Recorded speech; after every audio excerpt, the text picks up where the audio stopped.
Despite having numerous recent graduates into the NHL like Nick Suzuki, Alex Romanov, and Cole Caulfield, the Habs still have a loaded and deep prospect pool in every position. Can't wait to talk to you guys about it. I had to leave out a few significant names, so I'd love for you guys to call them out in the comments as well. Enjoy the top 10 list, guys.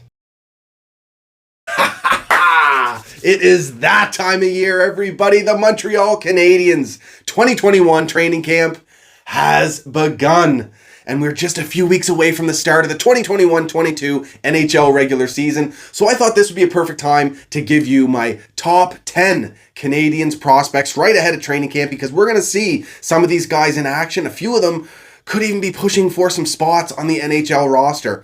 So let's get right into it, starting with honorable mention, left winger Yoel Teasdale. He's 22 years old at this point, standing at 6 foot, 205 pounds. He was undrafted and later signed by the Montreal Canadiens. A power forward style player, very gritty, strong defensively, likes to get in the corners and play really, really tough. Also a strong net front presence, really good at finishing in tight. He had a fantastic junior career split between the Blainville-Boisbriand Armada and the Rouyn-Noranda Huskies, eventually finding his way onto the Huskies, going into the Memorial Cup and leaving that tournament not just with the championship, but with the MVP trophy as well. Just insane statistics in his junior year. In his final year, 66 games played, 80 points. Then he goes into the playoffs, 20 games played and 34 points. Now, he's had a very unfortunate start to his professional career. Right before he was going to debut for Laval, ends up injuring his knee severely, needing surgery, misses the entire year,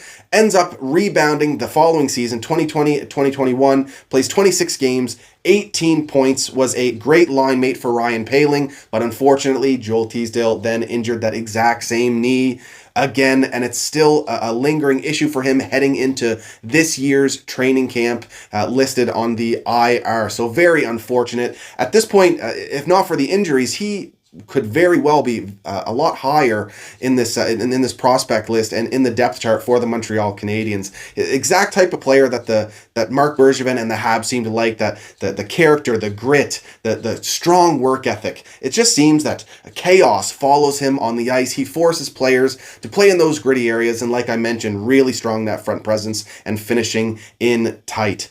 Really like this prospect. Had the pleasure of watching him play in junior, and it's just it's unfortunate how his pro debut has gone so far, or his professional career has gone so far. But I'm excited and hopeful he can find a way to rebound. Those knee injuries are hard to come back from, but we'll have to wait and see.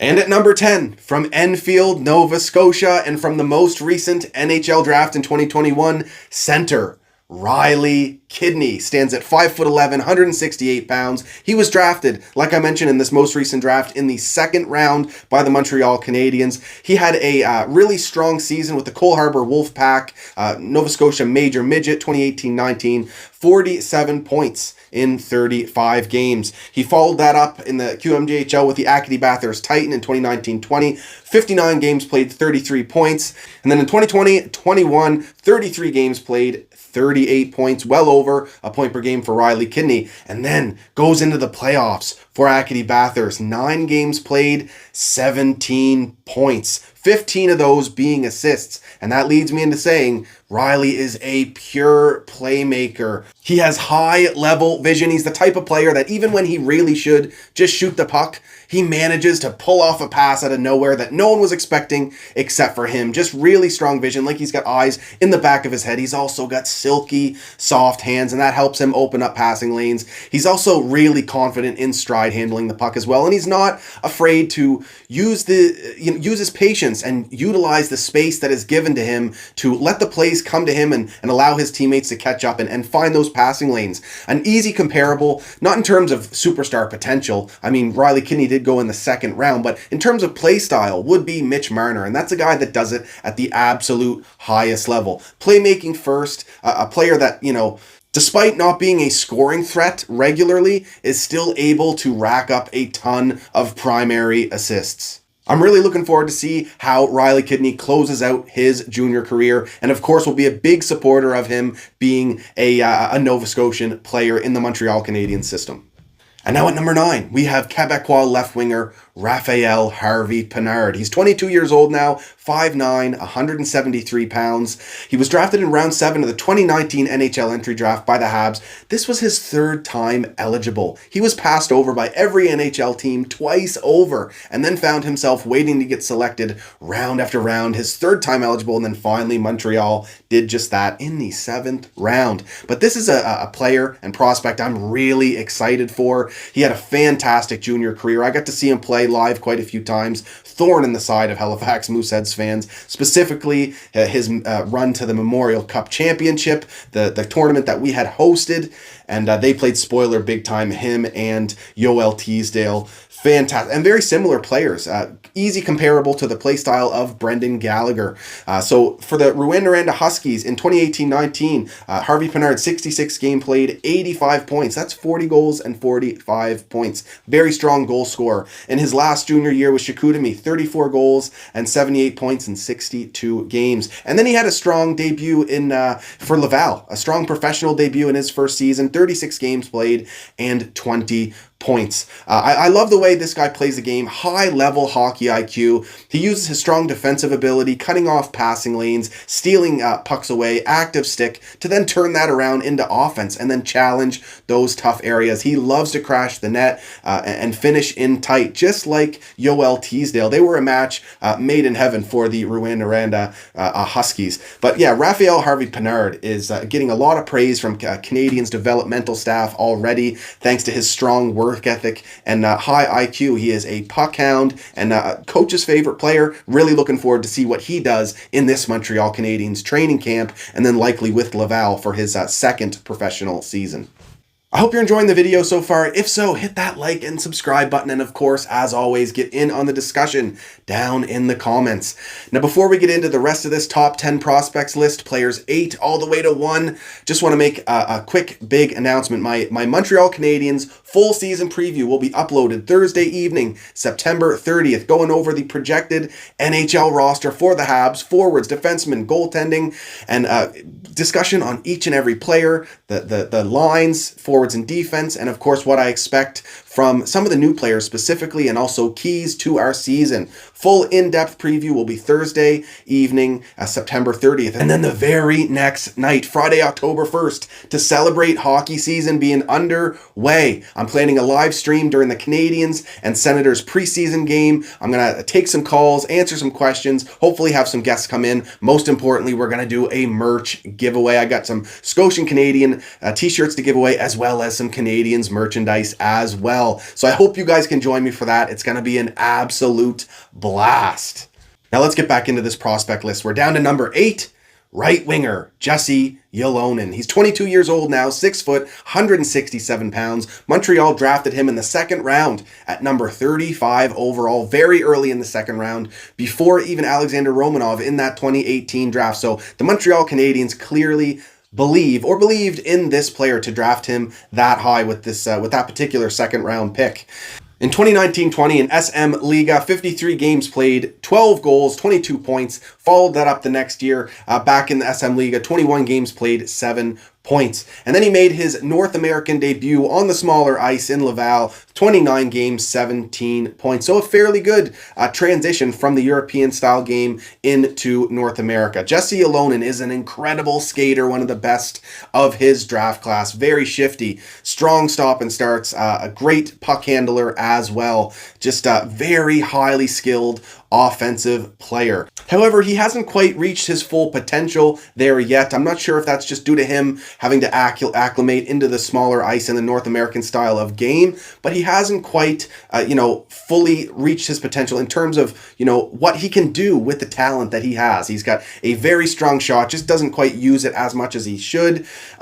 He's got all the tools, he just hasn't put it all together yet. So I'm hoping to see a really strong season from Jesse Lonen with Laval for his 2nd season. And luckily for him, he does have time to develop, because Montreal at right wing right now has a ton of depth. Think of Caulfield, Gallagher, Anderson, Armia, Toffoli's a right winger as well. So Lonen has some time to put it all together, and we'll have to wait and see how it goes. But that's kind of why I have him ranked, so low on my list. Some people may say I don't have him ranked high enough because he is a very, very talented player, and his skating is exceptional. The way he can just get past skaters very, very quickly. He's fun to watch. So we'll have to wait and see how his next year of development goes. Now, down to number 7. And this spot is reserved for not one player, but 2 players. And that's 21-year-old Jordan Harris, left D, and 20-year-old Jaden Struble, also lefty. The real reason why I grouped these guys together is because they play for the same university team. They often get compared, even though they don't have necessarily the same play style, but 2 very exciting young left-hand defense prospects for the Montreal Canadiens. And we'll start with Jordan Harris. He's 5'11", 185 pounds. He was drafted in the 3rd round by the Habs in 2018. He's a two-way defenseman who has a really strong transition game. He's great at exiting the defensive zone with the puck and getting through the neutral zone with it as well. He's a fantastic skater. Not only that, he does a great job of putting the puck into space for his teammates to collect it. He reads what his line mates are doing, and his forwards are doing really well to move that puck up the ice. He's not afraid to use a sauce pass here and there just to put that puck into the right area for his teammates to keep that transition going. He's not a flashy player by any sense of the word, but he is strong in all areas. Not many weaknesses. Great two-way player, but in the offensive zone specifically, he also has really good passing vision and is a strong playmaker. He does great work on the power play for Northeastern. He is also a leader. He is going to be captaining the Northeastern team this year. Now, there is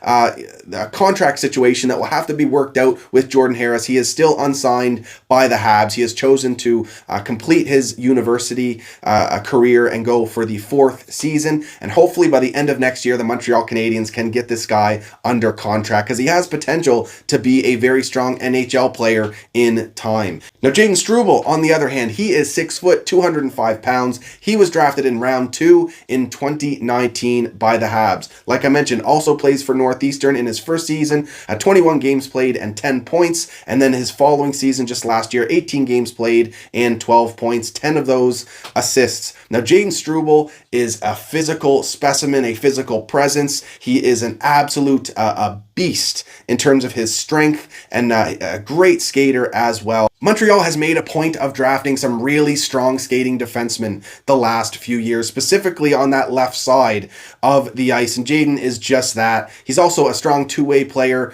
smart defensively, but most importantly, just that strong physical presence, but along with that, some offensive upside as well. He has great ability to walk the blue line and make offensive plays, and is also a great passer. So a little bigger than Jordan Harris, but similar in terms of the offensive upside, but he has a bit of the physical presence to go along with his game as well, which will surely help him out defensively, and especially once he gets to the NHL level. Jaden just is a bit of a project. He hasn't quite put all his skills together to benefit him in the best way possible yet, so hopefully he has a strong 3rd year with Northeastern this season. And now we're down to number 6, and this one may surprise some of you. I have this player ranked quite high, especially considering when and where he was recently drafted, and that is 18-year-old right winger Joshua Waugh. He is left-handed though, so he may find himself playing some left wing, but nonetheless, he is 6 foot, 190 pounds. He was drafted in the 5th round of the most recent NHL entry draft just a couple months ago. But what I will say, he is very highly skilled. He was drafted 1st overall into the QMJHL by the St. John Sea Dog based on that skill and talent. And in his debut junior season, 44 points in 60 games played. He then started the next season, 2020-21, with St. John as well. But he asked for a trade out of there, and according to him, he didn't feel as if the Sea Dogs were a real junior team. He didn't like the environment for his development. And now, at this point, I think this is where some of the negative opinions or perspectives started to simmer for Joshua Waugh in terms of the scouts and the people around him viewing his game. I don't know if it was the way he exited St. John or what, but nonetheless, he joined Sherbrooke. And in a season split between them and St. John, 35 games played and 35 points. So he was 8 point per game. And now apparently he feels like he has a chip on his shoulder and wants to prove everyone wrong, or I guess prove people right in terms of why he was drafted 1st overall into the Q. So I love the fact that he does have that chip on his shoulder, and to me, this is a player who could really turn his career around at such a young age, especially being drafted by his home province team. That is absolutely huge. He's spoken about how he's really taking his nutrition serious now. He's dropped some weight to gain some speed, and that has been very noticeable already in the rookie camp for the Habs, and I'm really excited to watch him in training camp for Montreal. Now, in terms of the way that Josh plays the game, he is a very highly intelligent player, reads plays efficiently. He's always one step ahead, and he uses that ability to cut off passing lanes, cause turnovers. He'll also draw penalties with his strong work ethic on the puck. Now, offensively, he has a great shot in stride and a really hard and accurate one-timer. He is a very strong goal scorer, and one of the most important parts of his game as well, he is extremely disciplined. You do not see him in the penalty box too often, just 10 penalty minutes in 2 junior seasons. So the smarts, the strong two-way game, and the skill to go with it, just the type of player that the Canadiens like to draft at forward, and I'm really excited to see what he can do in training camp. If he sticks around, he might be an early cut just because of his age, but even past that, I'm really excited to see his next couple junior seasons and how he can progress and prove everyone right or wrong, depending on whatever way you look at it. I'm extremely excited for this prospect. And at number 5,